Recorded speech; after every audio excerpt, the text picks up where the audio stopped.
Salut tout le monde et bienvenue sur What Catch SmackDown. Et oui, c'était le dernier show avant le Royal Rumble. On commence donc cette soirée avec la promo de Cody Rhodes qui nous fera part de ses envies de remporter ce pay-per-view, justement pour se donner une chance de récupérer le titre qu'il a perdu. Il y aura aussi Randy Orton qui fera son apparition, lui aussi, malgré tout le respect qu'il a pour Cody Rhodes, il veut remporter le Royal Rumble afin d'augmenter son palmarès. On aura l'intervention de Jey Uso, celle de Sami Zayn et celle de The Vision. Eux aussi veulent avoir la lumière. Sami Zayn un petit peu différent car il a son match face à Drew McIntyre au Royal Rumble. Donc espérons pour Sami Zayn qu'il arrivera à tirer l'épingle de son jeu et remporter pour la première fois donc ce titre majeur.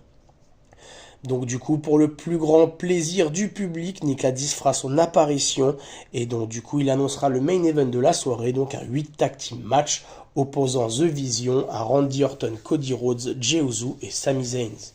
On continue avec le premier match de la soirée, donc match pour le titre des États-Unis, et c'est en voyant Rey Fenix qui répond à l'appel de cet open match qu'on sait tout de suite que le match sera rapide avec de très bonnes combinaisons aériennes et c'est vraiment ce qui se passe.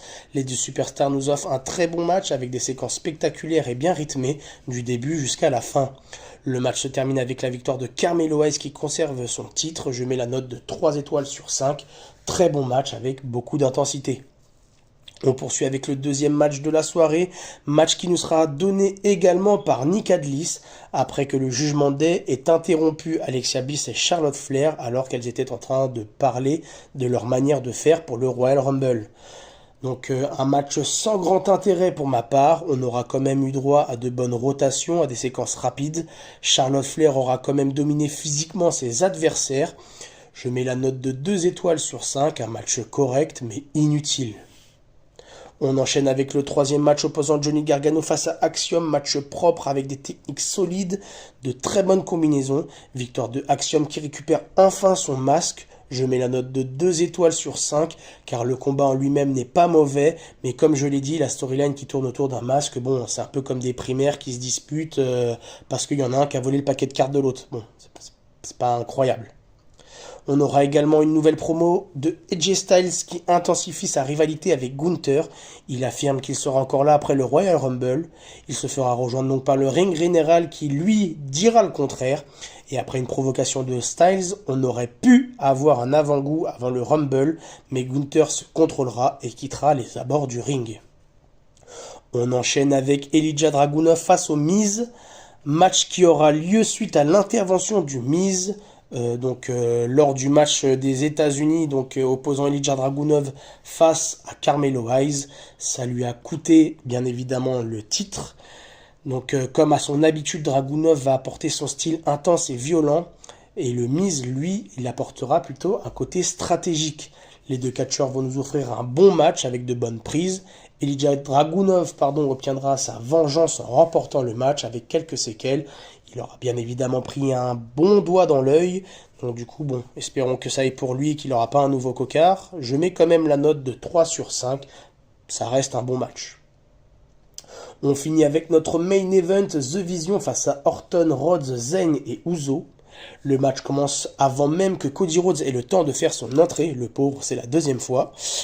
Déjà avec Jacob Fatu.